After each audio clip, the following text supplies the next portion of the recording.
Last time we introduced the Gewehr 88 in its original adopted form, plus a few fixes. Now let's look at what happens when a new cartridge comes to town, a Spitzer cartridge.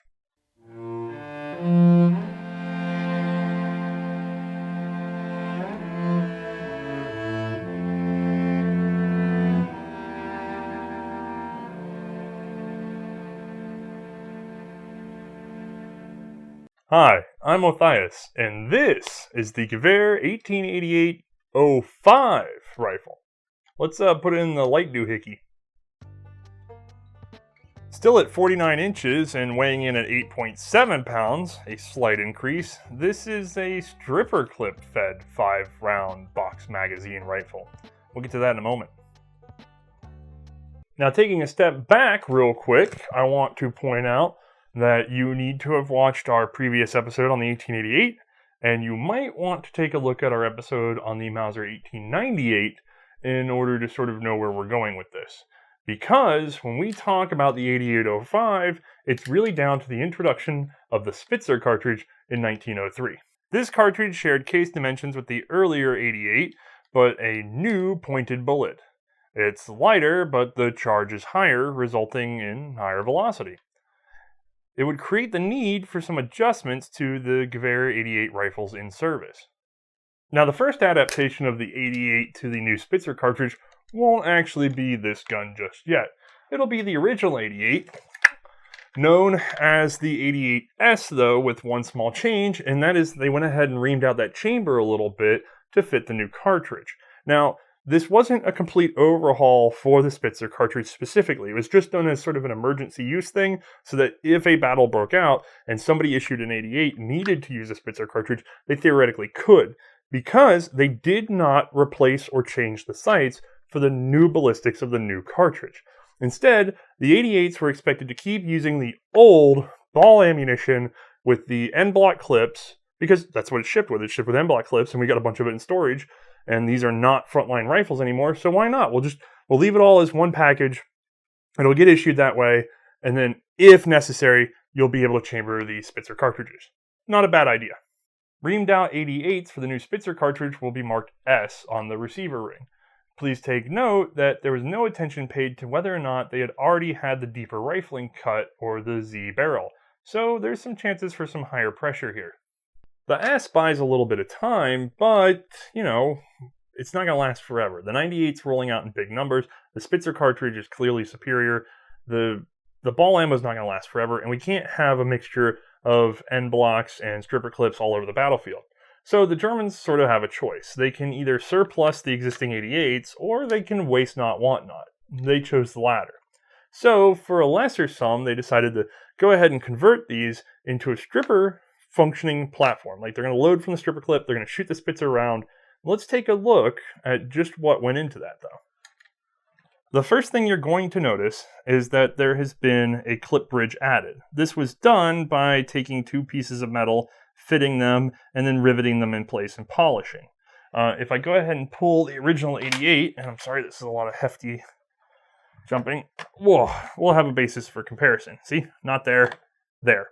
The other thing is, if you can see, we've nipped the front of the receiver so that we can fit that cartridge in better for loading. We've also nipped the left receiver wall so that we have a place for a thumb to go as we're stripping from the clip. This would prove to be a problem we'll get to in a moment. Other changes include the necessary fitting of an interrupter down in there. Probably a little bit hard to see, but you see that little wafer of metal right there. We'll see it better in the animation. And you can't see it now, but down in there, we've got a metal wall that's set up to serve as our box magazine, because we no longer have the clip to feed as both the magazine wall and the feed lip. This is sort of our new feed lip. They also updated the sights, although we're going to have to get into that in more detail because these were updated again and again. These have right here some Turkish features. Just a moment on that one. With those few changes and not much else, we now have a serviceable stripper clip fed rifle. And it's going to turn out to be very important because no one's really sure what's coming, but this little bit of frugal behavior is a godsend for the Germans, because at the beginning of World War I, they had 500,000 of these guys ready to go, ready to fill in holes in their infantry line and feeding the same ammunition and the same stripper clip as their frontline rifle. And as we know, in World War I, with that battle of attrition, with Germany surrounded for so many years, and with every bit of production counting, having these still in storage and still in service, especially with the Landwehr, it's going to be critical. The Gewehr 8805 is going to save whole sections of the line just at key moments. They're not going to be super, super important to the entire war, but hey, every little bit, when you're sort of oddly the underdog, counts. All right, before we go into some of the complaints about this gun, because it's not perfect, obviously not perfect, let's go ahead and see how it's functionally different from the previous 88. Realistically, this is just the 88 all over again, so I'm just going to point out some key features. Now we're feeding from a stripper clip. And that interrupter is going to keep our cartridges in place instead of the clip's feed lips. Otherwise, feeding is going to be the same. Because we've manually removed the stripper clip, the Germans will eventually fill in the bottom of the magazine. We'll talk about that in a moment.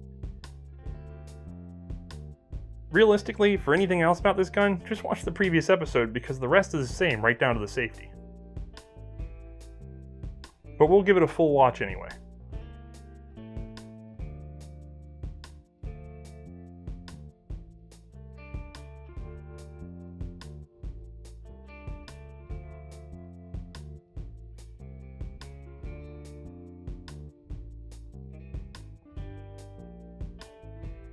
Alright, and we'll hand it off to Mae.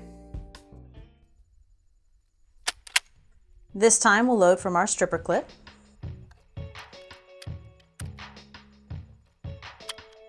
It isn't quite as smooth though.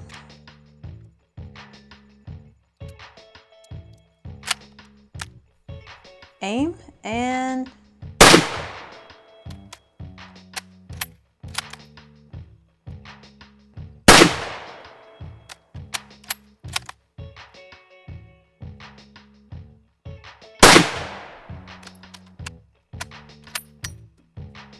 now, let's show off that simple safety.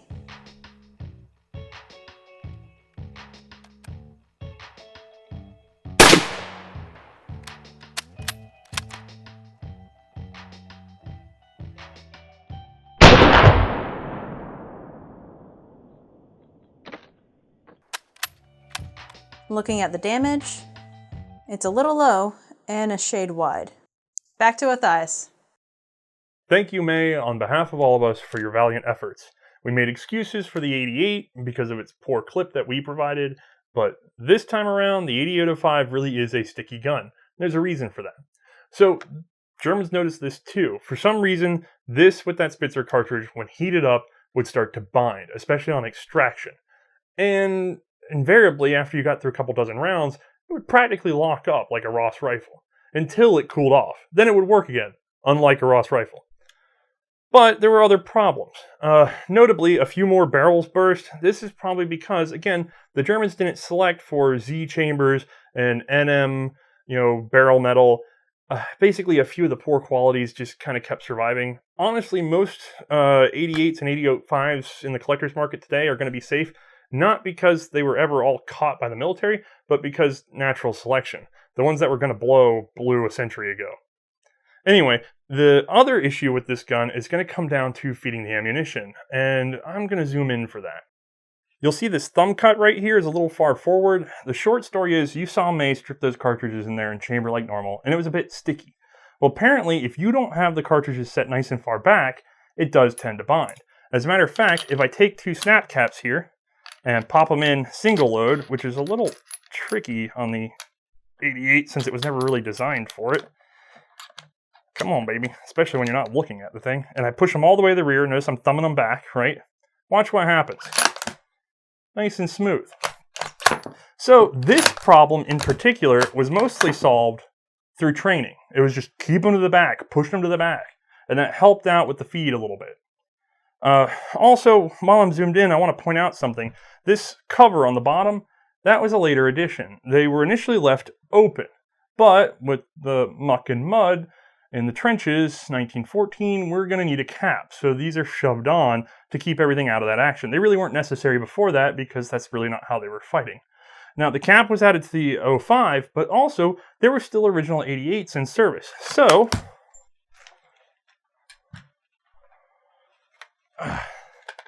This is our old 88 with our old end block feed. What they did is they introduced another cap with a spring on it. So if I go ahead and fit this guy, as he was later issued, there we go, clicks in. Now that spring and plunger's in there, right? I would feed my end block with cartridges, but I'm too lazy right now for all that. She's going to go in there and hook. Oop. And the bolt's going to ride forward, okay? So let's say that I've chambered and fired my last cartridge. When I'm done and I kick this bolt open, it's not going to fall at the bottom. Remember, we chamber our last. There's nowhere for it to go. It's resting on a spring in there. Instead, we're going to have to release this lever right here. It's locked in place with that spring pressure. Pop. That should be familiar to some of you. All right, so we're finally done with the pure 88, and we can go back to the 8805 once and for all. Now, this gun almost exclusively served with that Landwehr we were talking about earlier. This is sort of like a home guard troop in Germany. I'm not going to get into the whole military history of that. That's really worth a read on Wikipedia.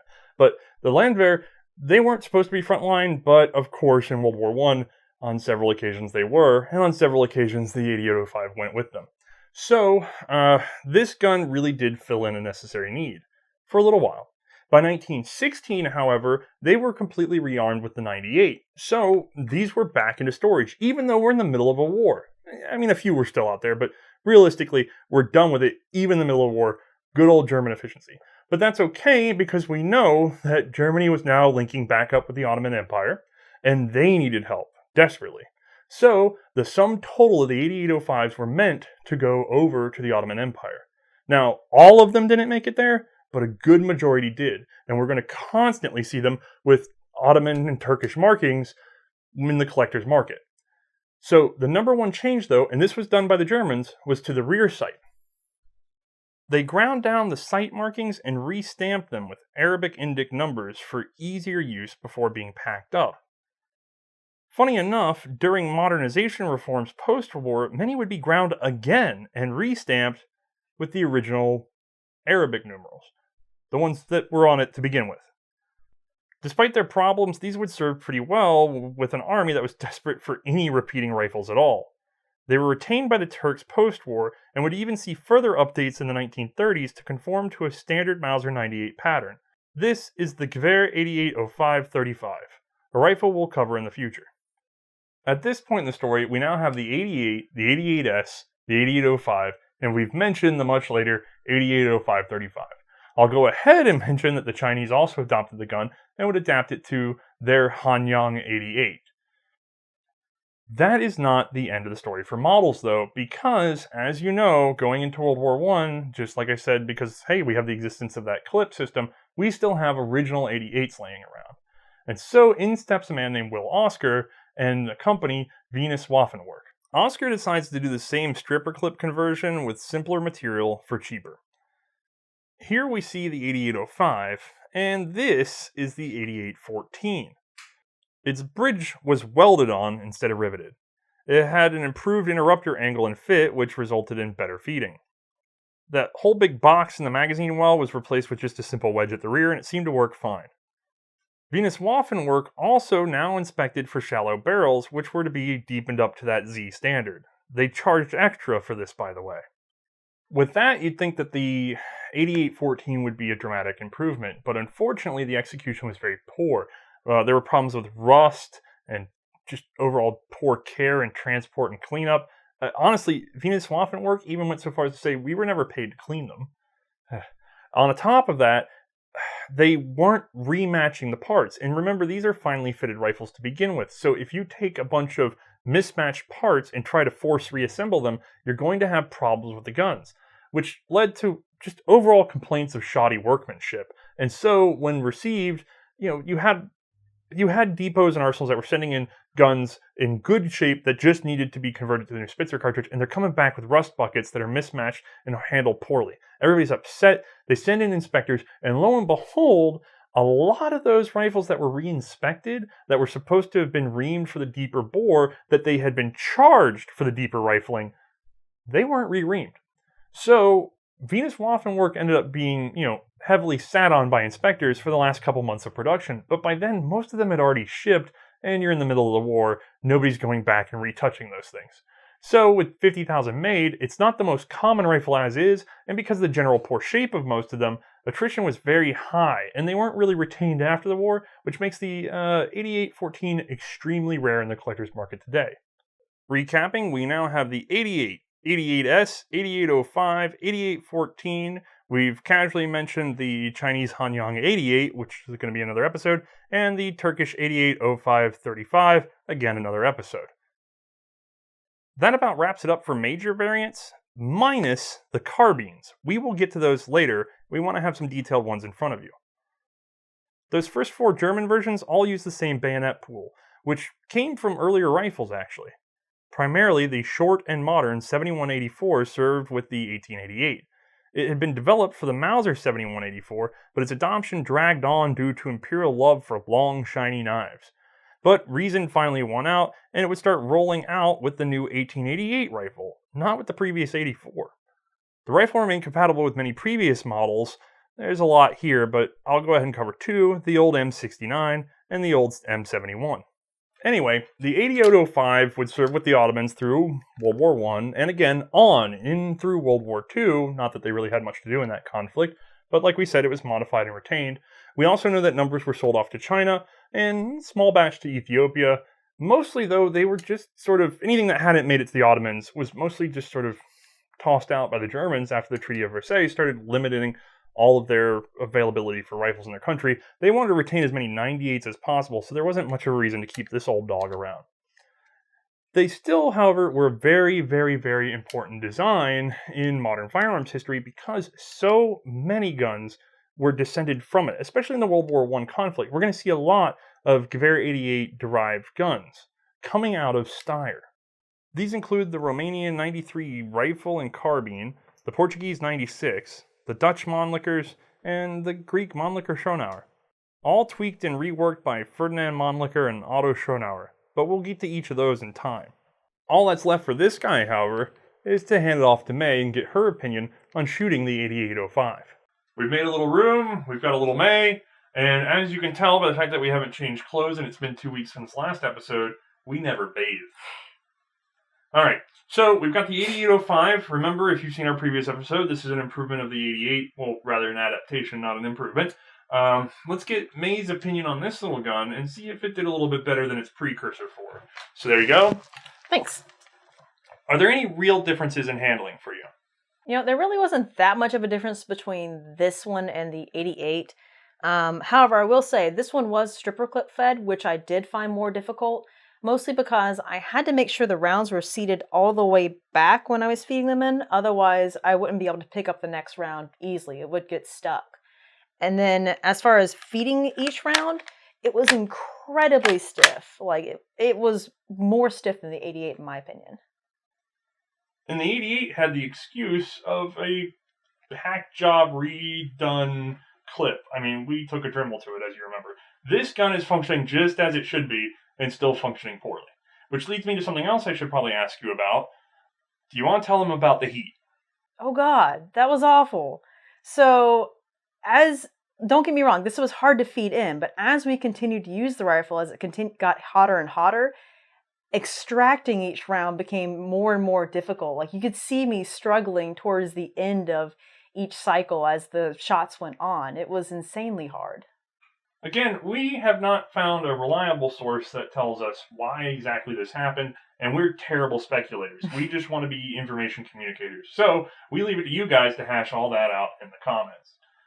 This is obviously going to be a short segment because there's not a lot different from this gun. If you feel like you're getting cheated, make sure you watch the previous episode. So, I'm going to have to go straight to that question. With the improvements to the Spitzer round and the stripper clip, do you suddenly feel like this is now a more serviceable firearm? 2 weeks ago, which was not 30 minutes ago, I gave a tentative no on the 88. Whereas this one has no excuses. I'm giving this one a hard no.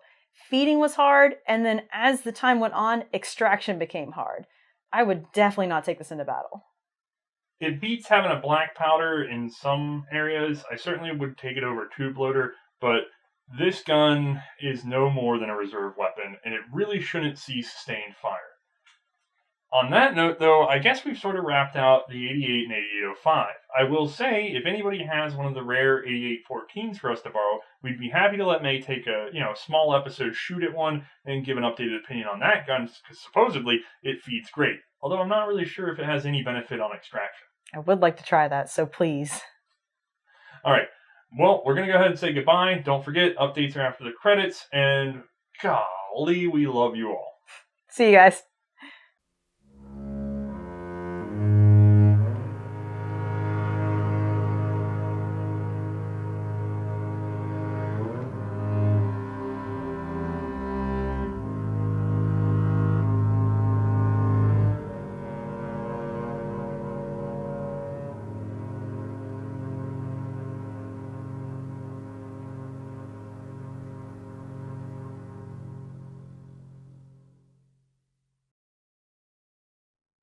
Given our rush, I think I'm going to take the time that we used for the video and put it into the video. So I'm going to do the updates as audio only for a little while. Patreon is at over 1,000 now, and thanks to your excitement over the video that we released earlier in the week, it has reached 1,086. That is hugely helpful. We have massive production costs in this show, and we're rolling into even more as we're heading for the anti-tank rifle and machine gun shoots. Also, because of sort of the extra oomph, we have decided that we can spend a little bit more money on travel, and we've outreached to a few museums. We've already have some arrangements in play, so we should see some more quality in, photos of prototypes and things like that. You'll see it as they roll out. We don't want to give too much away. For those that came on Saturday, it was very nice to meet you, and it was great seeing some people in person, and we had a real good time. Also, thanks to the Patreon funds, subtitles are on the way. We have gone ahead and bribed out a friend and firearms historian to go ahead and do those for us. I'll get you more on that when it's actually done. But the short answer is they're going to be here, they're going to be spelled correctly, and we've got the right person to do the job for us on the side. Also, I need to reiterate that we have an Amazon store. It's been used sort of piecemeal here and there by some of you, which is great because there's a few dollars in there that will help us with buying more reading material for the show. But if you're watching the show and you're more curious about anything that you've seen, we have gone back and re-included the links to our Amazon store, to the books that we were using, as best as possible. Some foreign language and things like that, we can't always get a link through our Amazon store because it's set up in English in US.